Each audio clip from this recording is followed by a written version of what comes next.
because you were there on the ground in after Trump won the first time. I was in Holland and people were freaking out, and I was an American, so people were like, what? All these people who are like trying to can you want me to explain to them how Trump could have won? And I was like, well, blah blah blah. Good news for the pharmaceutical industry. 3 weeks from today, what happens? The Democratic Party is, as you said, a lot of Democrats, maybe the majority, believe that Trump becoming president again is the worst thing that ever could happen. So how do they respond to that? I say this not flippantly. I think it will be the cause of the greatest mental health crisis in the history of the country. I think tens of millions of people will question their connection to the nation, their connection to other human beings, their connection to their vision of what their future for them and their children could be like. And I think that will be require an enormous amount of access to mental health professionals. I think it'll lead to trauma in the workplace. I think there'll be some degree of Are you being protest. 100% serious. 100% serious. I think there'll be alcoholism. There'll be broken marriages. There'll be yeah.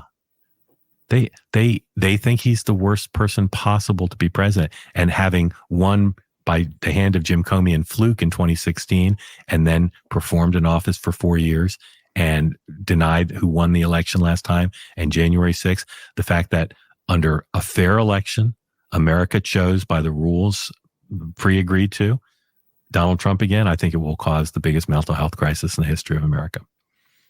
And I don't think it will be kind of a passing thing that by the inauguration will be fine. I think it will be sustained and unprecedented and hideous. And I don't think the country's ready for it. So mental health crises often manifest in violence. Yeah, I think there'll be some violence. I think there'll be workplace fights. There'll be fights at kids' birthday parties. I think there'll be protests that will turn violent. I hope they're not, but I think there will be some. But I think it will be more. It'll be less anger and more a failure to understand how it could happen, like the death of a child, or your spouse announcing that your wife announcing she's a lesbian and she's leaving you for your best friend, like a something that's so traumatic that it is impossible for even the most mentally healthy person to truly process and incorporate into their daily life. I hope I'm wrong, but I think that's what's going to happen for tens of millions of people, because they think that their fellow citizens supporting Trump is a sign of fundamental evil at the heart of their fellow citizens and of the nation. That's how they view it. Okay.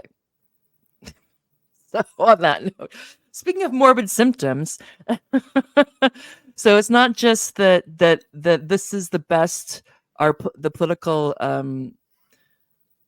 structure apparatus in the states can produce is Kamala and Trump, but that lots of people could have that kind of reaction. It's also kind of to bring in a bit of, don't want to get too highbrow this late at night for me, but the kind of dialectical aspect of morbid symptoms is that it shows that there's this morbidity in our politics and in our political economy, but yet there's also a possibility that through that you could have, it could be kind of like the mediator, or some sort of straw that broke the camel's back or whatever, to get a real reckoning about, how did we get here? What's going on?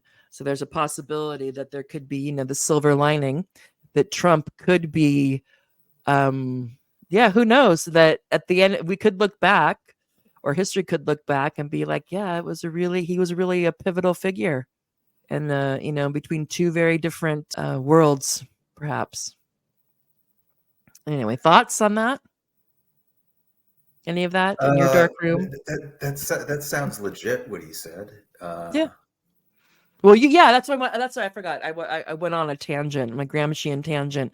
But yeah, if you're there, do you see that people would just really, if it happens again, wouldn't be able to, would be really difficult for them to process it.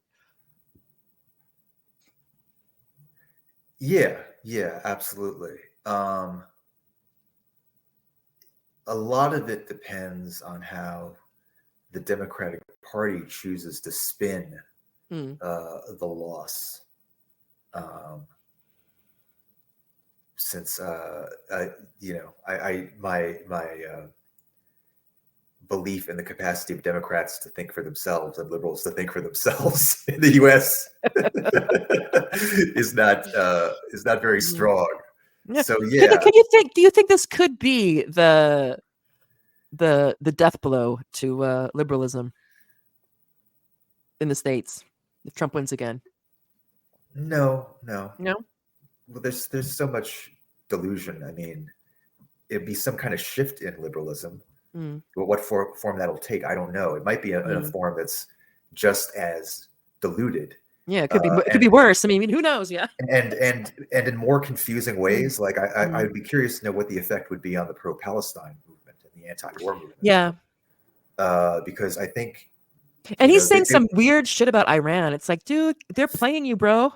But anyway. Yeah. I don't know why I'm saying bro, but yeah, it's my kids. Go ahead.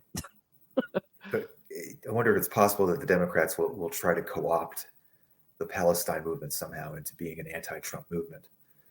Well, they'll find the morality. What?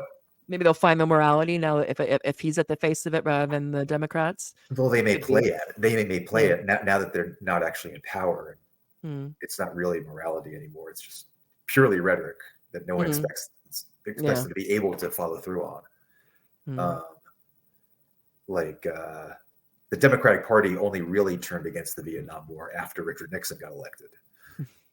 So it'd be that kind of pivot, even though they started the Vietnam War.